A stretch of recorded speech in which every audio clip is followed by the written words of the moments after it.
ట్రూ9 news కి స్వాగతం. నేను సుమలత. యువ పారిశ్రామికవేత్తగా ఎదుగుతున్న ప్రతిపాటి శరత్ ఏ తప్పు చేయలేదు. కేవలం ఓటమి భయంతో ప్రతిపాటి పుల్లారావుని మానసికంగా వేధించడానికే అక్రమంగా కేసులు పెట్టి అరెస్టు చేశారు హైకోర్టు సీనియర్ న్యాయవాది వలేటి లక్ష్మీనారాయణ. ఈరోజు తెలుగుదేశం పార్టీ విజయాన్ని కాంక్షిస్తూ నర్సరావుపేట తెలుగుదేశం పార్టీ అభ్యర్థి అయిన లావు కృష్ణదేవరాయలు గారిని, అట్లాగే అజాత శత్రువుగా మనం పిలువబడే పత్తిపాటి పుల్లారావు చెరువుపేట కాన్స్టిట్యున్సీ విజయాన్ని కాంక్షిస్తూ తెలుగుదేశం పార్టీ కార్యకర్తలు, శ్రేణులు, అభిమానులందరూ కూడా ఇచ్చేసినటువంటి అందరూ కూడా పాదాభివందనాలు తెలియజేస్తా ఉన్నాం. చిలకలూరుపేట 2019లో ఒక విషయం కళామాన్ సెంటర్ లో జరిగింది. ఒక పెద్ద మనిషి చిలకలూరుపేట అని అరిశాడు. 4 దిక్కులు మైకులు కొడుతూ అరిశాడు. ఇప్పుడు అది ఏమైంది? చిలకలపేట అయిపోయింది, చీలకలైపోయింది. చిలకలపేట అయిపోయిందా లేదా? మరి ఇంకా దాని గురించి ఇంకా ఆలోచించేదే ఉంది. విజయోత్సవానికి రెడీగా ఉంటవే కదా. ఇదే సందర్భంలో స్వర్గీయ నందమూరి తారక రామారావు గారి వర్ధంతి సందర్భంగా ఇదే వేదికపై నాకు జరిగిన సన్మాన సభలో పుల్లారావు గారి చేతుల మధ్యగా ఆ రోజు నేను ఒక విషయాన్ని చెప్పాను. సుమారు 70 వరకు వైసీపీ పార్టీకి అభ్యర్థులు ఎలక్షన్ వదిలేసి వెళ్ళిపోతారని నేను 1 ఇయర్ క్రితమే చెప్పాను. అసలు నేను నామినేషన్ వేసిన తర్వాత తప్పుకుంటారనుకున్నా కానీ నామినేషన్ వేయకముందే పోతారని చెప్పేసి ఇప్పుడు పూర్తిగా అర్థమవుతాం. ఇంకొక సందర్భం, సిద్ధం నేను ఆ క్యాప్షన్ చూసుకుంటా వస్తుంటా. సిద్ధం అంటాడు, కింద క్యాప్షన్ ఉండదు. దేనికి సిద్ధం? మనం ఫిలప్ చేద్దాం, రెడీ ఫర్ జైల్. జైలు కాదానికి సిద్ధంగా ఉండు. ఇంకో విషయం, మీరు పూర్తిగా ఆ హోర్డింగ్ చూస్తే ఒకటి అర్థం అవుతుంటుంది. సిద్ధం ఎట్లా కొట్టుకుంటాడు, చెంబుట్టున్నట్టుగా. 5 సంవత్సరాల నుంచి ఏంటా నీ బాధ? మీరు లండన్ పోవడానికి ఇబ్బంది అయిందా? దానికి తప్ప దేనికి పనికి వస్తాము. అట్లాగే పోలవరం నీళ్లు కావాలని ఆంధ్ర రాష్ట్రం మొత్తం అడుగుతా ఉంటే ఇక్కడ వైసీపీ పార్లమెంట్ అభ్యర్థి నీళ్లు పొద్దుగా నోట్లోంచి తుప్పలు పడతారన్నాడు. తుప్పర్లు ఆయన మేసం తిప్పితే నోరు ఎత్తితే ముద్దారు మీద తుప్పర్లు పడతాయి. మాకు నీళ్లు కావాలంటే నువ్వు తుప్పలు వెళ్తూ ఉంటుంది. ఏం అభ్యర్థులు ఇక్కడికి వచ్చేసి అభివృద్ధి వైపు చూడు. పలనాడు సంగతి నీకు ఎక్స్పీరియన్స్ చూపిస్తారు. ఇక ఎలక్షన్ అంటే భయభ్రాంతులు గురిచేసి పల్నాడులోనే కాదు, రేపు నెక్స్ట్ నెల్లూరు జిల్లాలో కూడా పోటీ చేసే పరిస్థితి ఉండదు. ఎందుకంటే అంత భయం చూపిస్తారు పల్నాడు ప్రజలు. అట్లాగే ఈ మధ్య జగన్మోహన్ రెడ్డి గారు చేయి మరత పెడతా ఉంటారు, చొక్కా మరత పెడతా ఉంటారు. మీరు మన శ్రీకృష్ణదేవరాయలు గారు ఆయన ఎప్పుడు చూసినా చొక్కా మరత పెట్టే ఉంటాడు. ఇప్పుడు కరెక్టే కదా.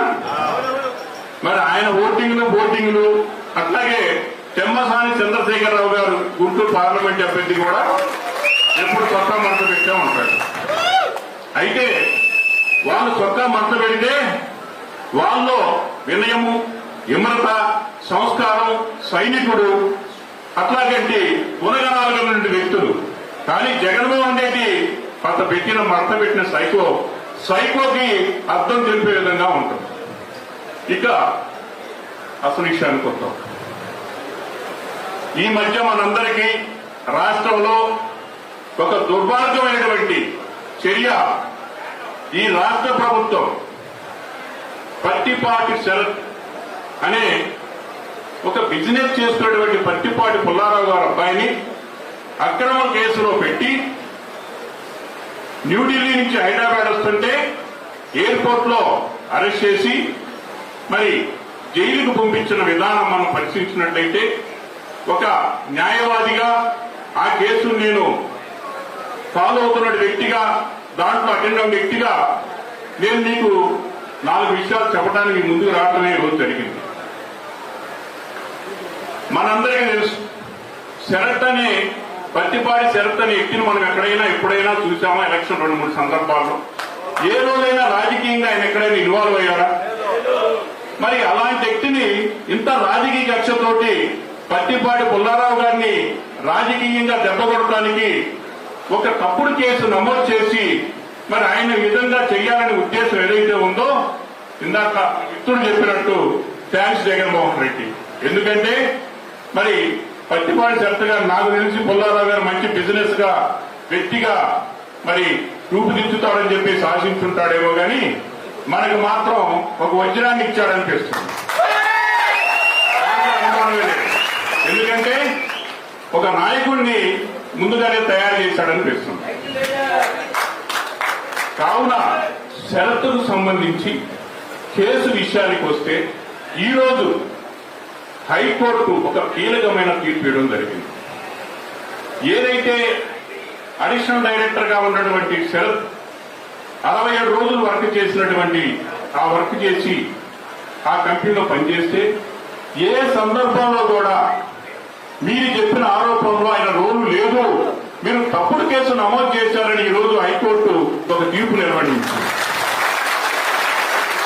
అట్లాగే వాళ్ళు చెప్పిన ఆరోపణలు ఏవైతే ఉన్నాయో ఏపీసీఆర్డీఏ సంబంధించినటువంటి డెవలప్మెంట్ కార్యక్రమాల్లో ఆ డెవలప్మెంట్ కార్యక్రమం చేసేటువంటి ప్రిన్సిపల్ కాంట్రాక్టర్ బిఎస్ఆర్ అనే కంపెనీ ఏదైతే బెంగళూరు సంబంధించిన కంపెనీ ఉందో వారు సంబంధించినటువంటి వర్క్ లో సబ్ కాంట్రాక్ట్ తీసుకున్నారని చెప్పి సెలెక్సా కంపెనీ మీరు పేర్కొన్నారు కనుక సిఆర్డీ అథారిటీస్ మొత్తం కూడా అంటే 2022 వరకు కూడా జరిగిన వర్క్ లో పూర్తి స్థాయిలో అంటే ఈ గవర్నమెంట్ ఉన్నప్పుడే ఈ ప్రభుత్వం ఉన్నప్పుడే బిల్లులన్నీ కూడా పాస్ చేసి వర్క్ అంతా కంప్లీట్ అయిందని చెప్పేసి మీరే రికార్డ్స్ ఇచ్చి మళ్ళీ అతని మీద మీరు ఎంత కేసులు పెడతారని చెప్పేసి కూడా ఈ రోజు పాయింట్అవుట్ చేసినటువంటి విషయం ఈ రోజు కోర్టులో కూడా తేలినటువంటి ఇష్యూ, కోర్టు ముందు రికార్డు పరంగా జరిగినటువంటి ఇష్యూ. మరి అలాంటి వ్యక్తి మీద కేసులు పెడుతూ అట్లాగే మొన్న మరి విజయవాడ కోర్టుకు సంబంధించినటువంటి మేజిస్ట్రేట్ కోర్టు కూడా స్పష్టంగా చెప్తుంది, ఎక్కడా కూడా పత్తిపాటి శరత్ అనే రోల్ ఎక్కడా లేదు. కావున దీనిపై మేము రిమాండ్ ఫర్దర్ గా పోలీస్ కస్టడీ ఇవ్వాల్సిన అవసరత లేదని చెప్పేసి స్పష్టంగా చెప్పడం జరిగింది. ఇవన్నీ గమనించినటువంటి ఈ రాష్ట్ర ప్రభుత్వం సిఐడికి మేము ఇంట్రెస్ట్ చేస్తామని చెప్పేసి ఈ కేసుకుని ఒక కొత్త పందాలో ఒక కొత్త తరంగా కూడా మళ్ళీ ఇంకా ఇబ్బంది పెట్టాలని కూడా ముందుకు వస్తాము.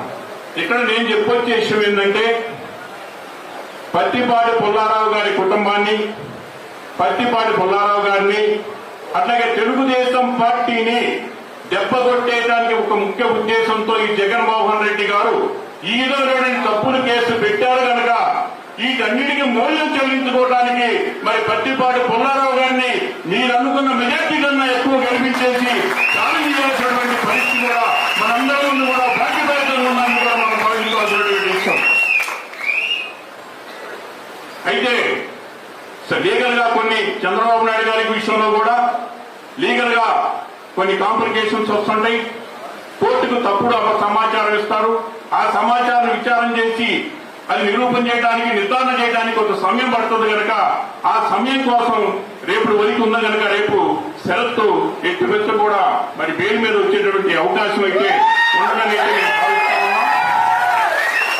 తర్వాత ఈ కేసు నుంచి బయటకు వచ్చిన తర్వాత ఈ కేసులో తప్పుడు కేసు పెట్టినటువంటి అధికారులు కానీ ప్రత్యేకంగా DRI direct revenue intelligence GST సంబంధించిన వాళ్ళు కానీ రఘురామరెడ్డి గారు కానీ వాళ్ళందరూ కూడా తిరిగి వాళ్ళ మీదే కేసు నమోదు చేసి వాళ్ళని జైలుకు పంపించేటువంటి పరిస్థితి అయితే ఈ కేసు కోర్టు ద్వారా ఏ ప్రభుత్వం అవసరం లేదు, కోర్టే నిర్ణయించింది అనేది కూడా మేము ఒక చాలా ప్రకటనగా అన్నటువంటి నమ్ముతా ఉన్నాం. అయితే జగన్మోహన్ రెడ్డి గారు మీరు పత్తిపాటి శరత్ గారి మీద కేసు పెట్టేటువంటి ఆరోపణలు నిరూపణ కాలేదు, కానీ నీకు సంబంధించి త్వరలో ఒకటి ఇష్యూ ఎదుర్కోబోతున్నావు. నువ్వు లండన్ లో సుమారు 2000 ఎకరాల పైన చెరుకు నువ్వు అక్రమార్చి సంపాదించినట్టు కూడా సెంట్రల్ గవర్నమెంట్ లో మొత్తం కూడా వివరణ ఉంది. అట్లాగే ర్యాన్సన్ వర్క్ లో నీ కూతుర్ల మీద 70,000 కోట్ల రూపాయలు షేర్లు కొన్నావు, అది కూడా సెంట్రల్ గవర్నమెంట్ దగ్గర ఉంది. ఇవన్నీ కూడా వచ్చినప్పుడు నువ్వు చేపించేటువంటి ఈ అక్రమాలపై ఎదురుపై జీవితాంతం జైలు అనేది నీకు రాబోతుంది. నువ్వు ఒకవేళ నిన్న మొన్న ఒక జీవో ఇష్యూ పాస్ చేసుకున్నారు Jaganmohan Reddy. Special security force Andhra Pradesh నుంచి ప్రొవైడ్ చేస్తే తనకి తన కుటుంబానికి తర్వాత అతనికి సంబంధించినటువంటి భార్యకి కూడా సెక్యూరిటీ కావాలని చెప్పేసి సంవత్సరానికి 100 కోట్ల పైన బడ్జెట్ రిలీజ్ చేసుకోవడానికి సిద్ధమైపోయావే. లండన్ లో ఉన్న నీ పిల్లలు కూడా సెక్యూరిటీ కోరావే. మరి ఈ అంతా ఎవరు అనేది కూడా మీకు అడగవలసిన పరిస్థితి ఉంటుంది. అయితే ఒకటి చెప్తున్నా, నువ్వు నన్ను ఎన్ని సెక్యూరిటీ పెట్టుకున్నా నువ్వు లండన్ పారిపోయేది లేదు, నిన్ను పారిపించేది లేదు.